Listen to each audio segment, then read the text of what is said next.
as promised, sorry for the delay, but I really am feeling compelled by the Holy Spirit to share more of my journey with my finances and what I've learned along the way, and how God has really just been facilitating this whole journey. And so today I want to talk about budgeting because that is the number one key to getting started in your financial journey. Actually, let me back up.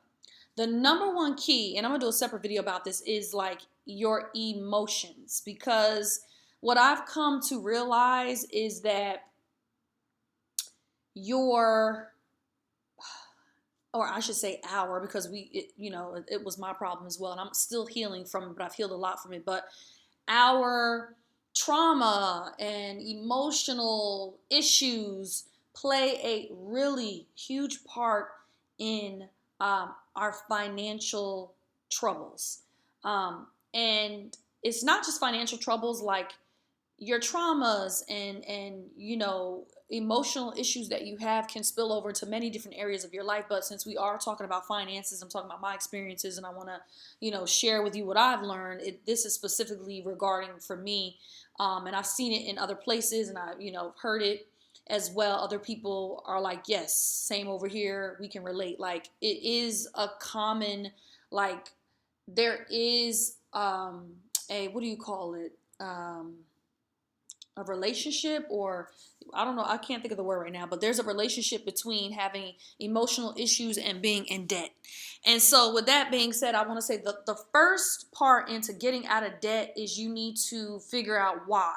What is causing you to overspend and continue to be in debt? You really have to like sit with yourself.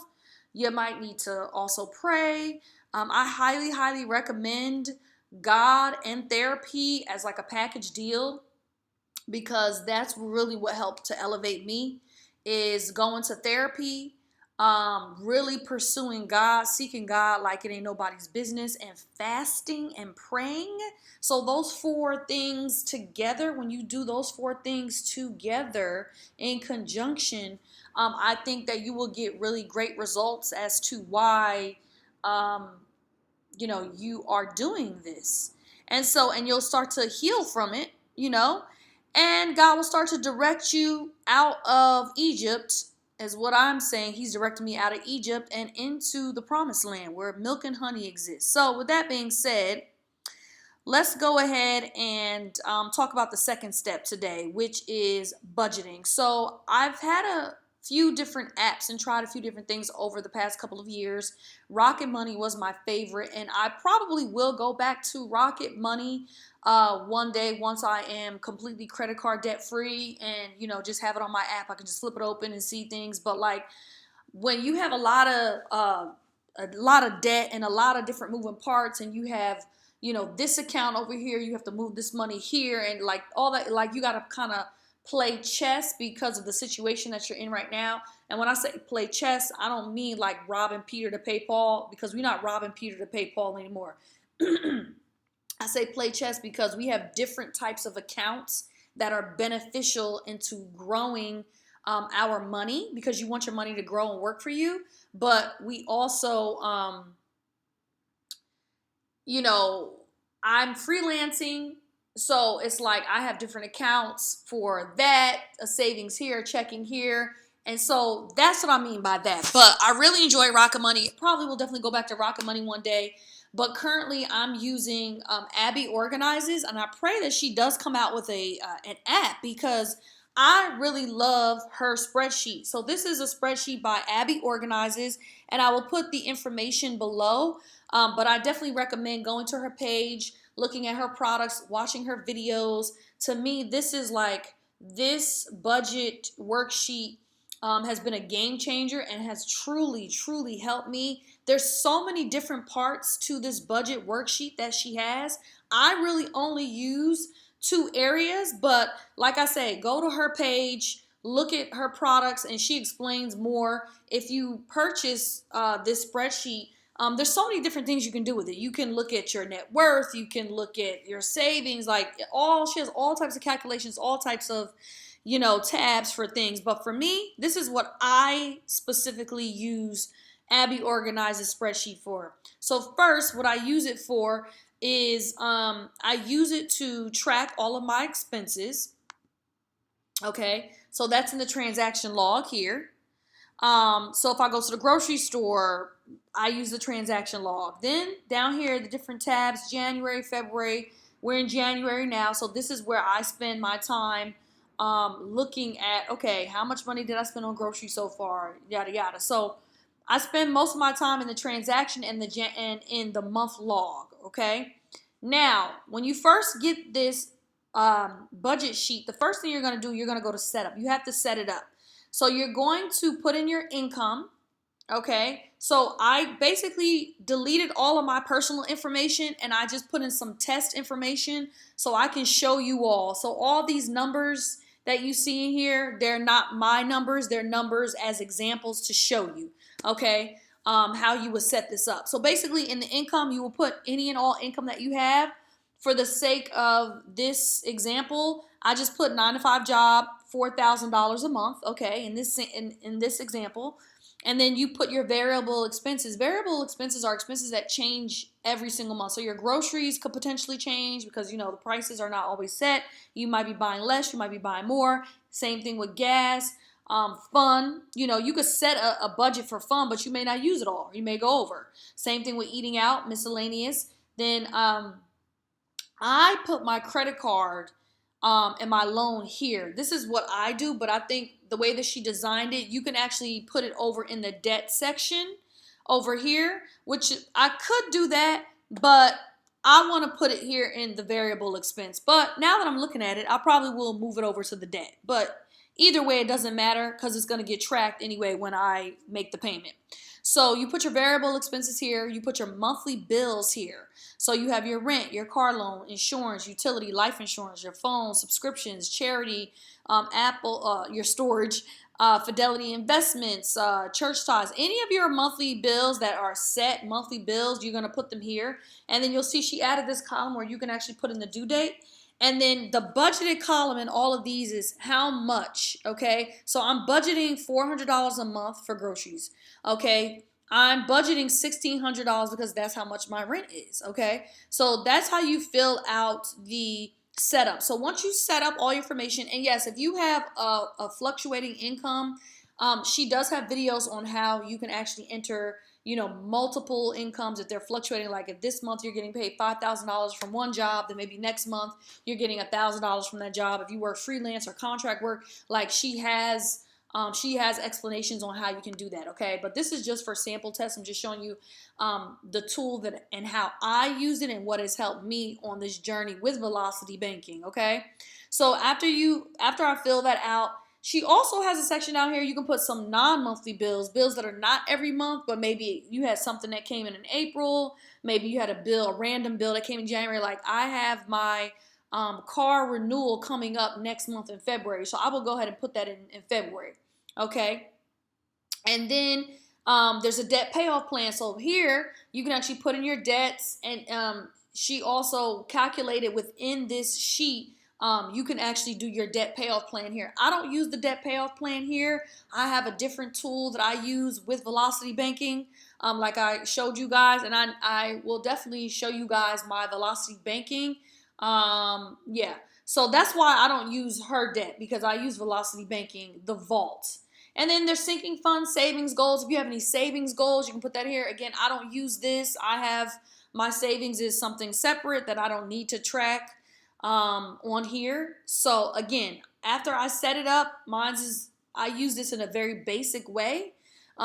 Just put my income, my variable expenses, my monthly, and then I come every day when I'm using my credit card for groceries, for gas, for eating out. I come here and I track it here. I put it in this log. And then what it does, every time you put it here, when you come into the month of January, now it's tracked it. So I see how I budgeted $400, but I've spent $192 on groceries. So I have $207 left for the month. So this is what I truly love about this app, is because it shows me how much money I have left over, if I went under. So I can see that, okay, I got $200 left for the rest of the month for groceries. Awesome.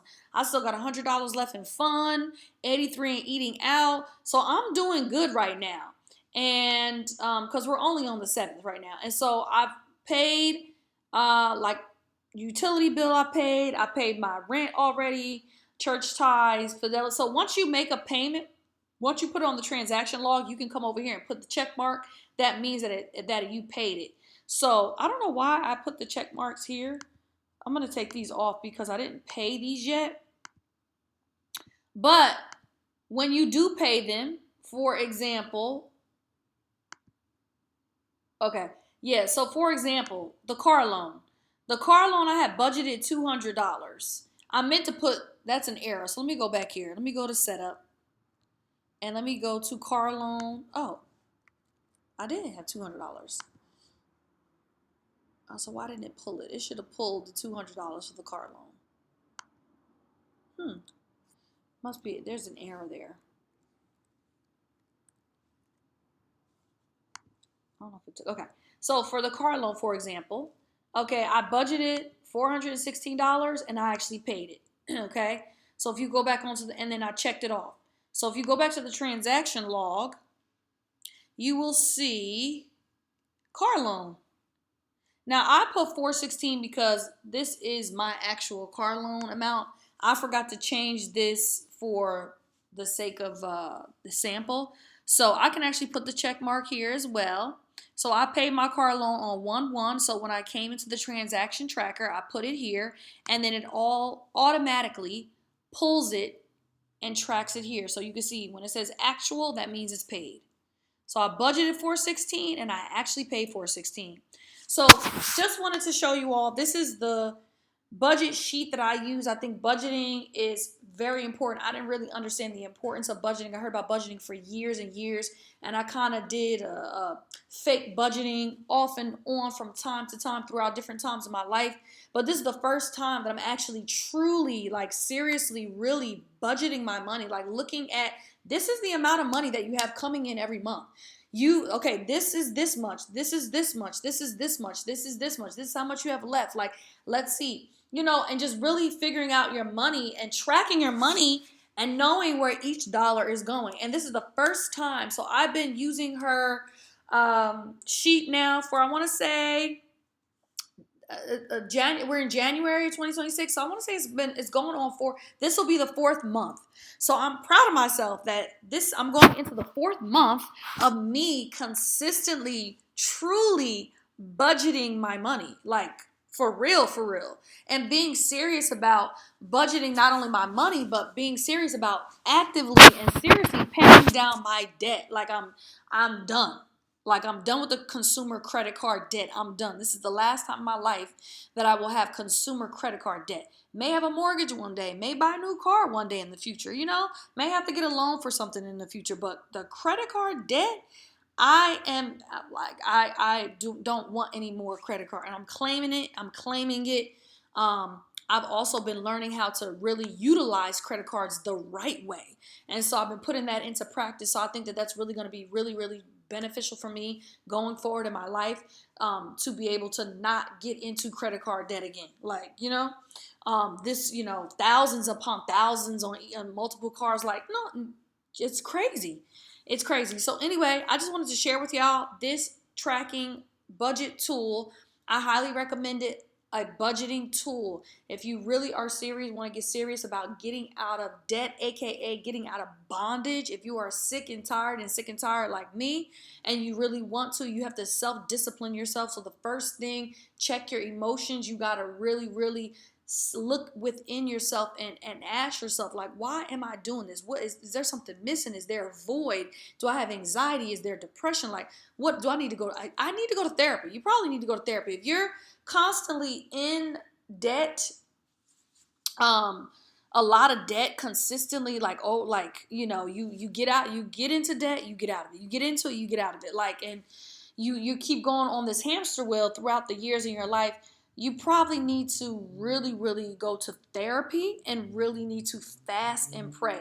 Not just pray, not just go to church, not just read the Bible. These are all great great tools. You want to have that armor of God on you, but I'm telling you, the key to all those things, you got to fast. I think that that's what a lot of people are missing. A lot of people are missing fasting with their prayer, fasting as a part of their prayer life, because fasting really unlocks your access to God. Like, you get closer. You really, like, when I fast and I pray, I really can. I know when I actually stepped into the spiritual realm. Like, I feel myself step. Like, I'm in the spiritual realm now.